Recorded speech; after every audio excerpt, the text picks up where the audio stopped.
Kaixo egunon ikasleok, gaur ikusiko dugu kombinatoria eta kontaketa metodoak.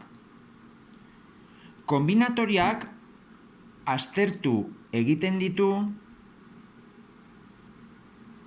elementu batzuk hartuta, elementu hoiekin osa daitezken talde kopuru desberdinak.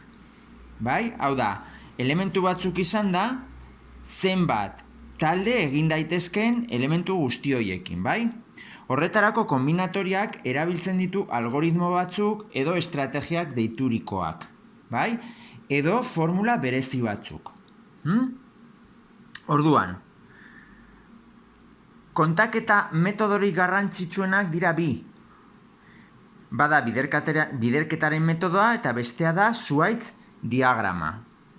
Biderketaren metodoaz egiten duena da esperimentu bat, esperimentu simpleagotan deskonposatu, bai? Eta hortik ateratzen dira osa daitezken aukera guztiak. Horretarako biderketa egiten da. Adibide batekin hobeto ulertuko dugu. Adibidez, dado bat jaurtitzen baduzue 3 aldiz, bai? Zenbat kombinaketa egin daitezke 3 emaitz horiekin, bai? Hori da. Zenbaki desberdin lor daitezke, bai? 3 dado jaurtitzen badugu. Lehenengo jaurtiketa egiten badugu, dauzkagu 6 aukera, da 1, 2, 3, 4, 5 eta 6. Bigarren aldiz jaurtitzen badugu dadoa, dauzkagu aukerak, bai? 1, 2, 3, 4, 5 eta 6. Hirugarrena botatzen dugu, daukagu aukera 1, 2, 3, 4, 5 eta 6. Kombinaketa bat izan daiteke 1, 1, 1, beste bat izan daiteke 1, 1, 2, beste 1, 1, 3, beste 1, 1, 4, eta horrela, abertzen badauden. Horregatik egiten da 6, bider 6, bider 6, bai?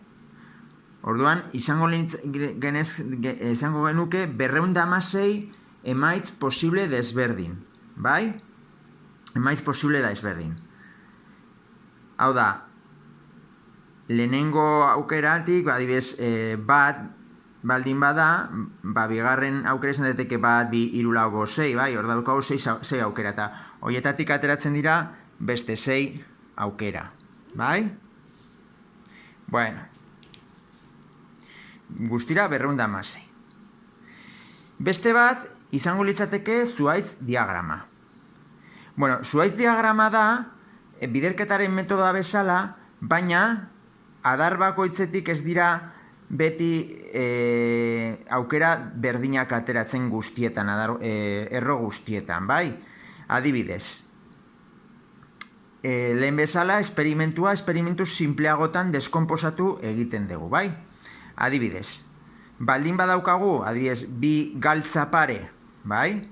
Urdinak eta berdeak, eta 3 jertze, baldin badira txuria, berdea eta urdina, galdetzen digute zenbat modutan jantzi gaitezkeen, bai?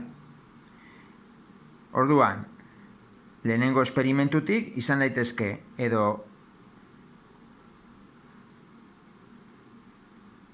galtza urdina edo izan daitezke galtza berdeak, bai? Eta bakoitzetik izan daiteke jertze izatea txuria edo berdea edo urdina.